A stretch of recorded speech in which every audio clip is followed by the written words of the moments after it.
নাম আর পেশা বলেন। আসসালামু আলাইকুম, আমার নাম আফরোজ ওয়াসায়া। আমি একটা প্রাইভেট লিমিটেড কোম্পানির ম্যানেজার। আমি একটা প্রশ্ন করতে চাই। সব ধর্মই মানে যে সর্বশক্তিমান ঈশ্বর সব কিছুই করতে পারেন, তাহলে তিনি মানুষ হতে পারবেন না কেন? ভাই প্রশ্ন করলেন যে সব ধর্মই বিশ্বাস করে ঈশ্বর সবকিছু করতে পারেন, তাহলে তিনি কেন মানুষ হতে পারবেন না? বেশিরভাগ ধর্মই ইসলাম বাদে একটা ফিলোসফিতে বিশ্বাস করে, যেটার নাম অ্যানথ্রোপোমরফিজম, যেটা সর্বশক্তিমান ঈশ্বর মানুষের রূপ ধারণ করেন। তারা এরকম মতবাদে বিশ্বাস করেন যে মহান ঈশ্বর তিনি এত পবিত্র যে মানুষের সীমাবদ্ধতা সম্পর্কে জানেন না, ব্যথা পেলে মানুষের কেমন লাগে, সমস্যা পেলে কেমন লাগে তিনি জানেন না, ইত্যাদি সমস্যা।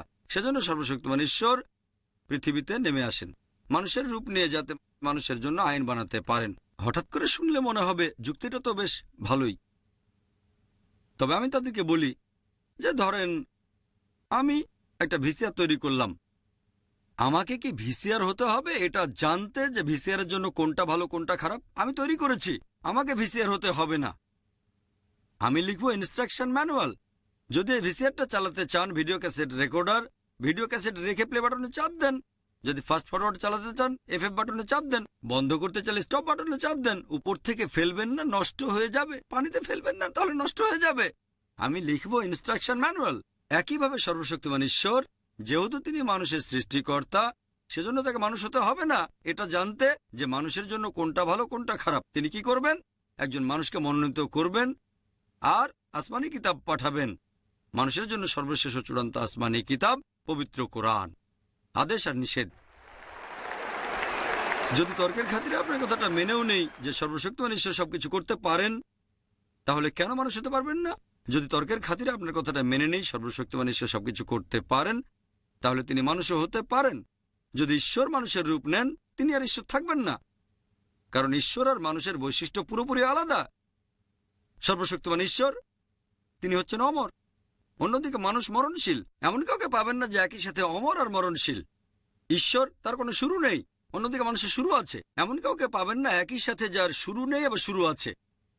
সর্বশক্তিমান ঈশ্বরের কোনো শেষ নেই, অন্যদিকে মানুষের শেষ আছে। এমন কাউকে পাবেন না যার একই সাথে কোনো শেষ নেই আবার শেষ আছে। এটা অর্থহীন। তাহলে হয় পাবেন ঈশ্বর, নয়তো পাবেন মানুষ। ঈশ্বর মানব পাবেন না, এটাও অর্থহীন।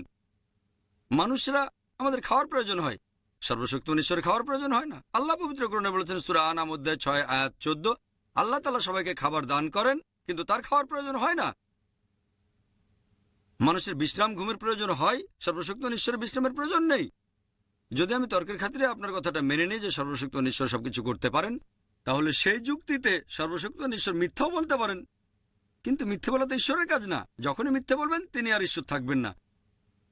যদি আপনার কথা মেনে নিয়ে ঈশ্বর সবকিছু করতে পারেন, তাহলে ঈশ্বর তিনি অবিচারও করতে পারেন। তবে যখনই ঈশ্বর অবিচার করবেন, তিনি আর ঈশ্বর থাকবেন না। আল্লাহ পবিত্র কোরআনে বলেছেন সূরা নিসা অধ্যায় নম্বর 4 আয়াত 40, আল্লাহ কারোর সাথে অনুপরিমাণও জুলুম করেন না। সর্বশক্তিমান ঈশ্বর চাইলে ভুলে যেতে পারেন, তবে ভুলে যাওয়া ঈশ্বরের কাজ না। আল্লাহ বলেছেন সূরা তাহা অধ্যায় 20 আয়াত 52 যে আল্লাহ তাআলা কখনো বিস্মৃত হন না। যখন ঈশ্বর ভুলে যাবেন, তিনি আর ঈশ্বর থাকবেন না।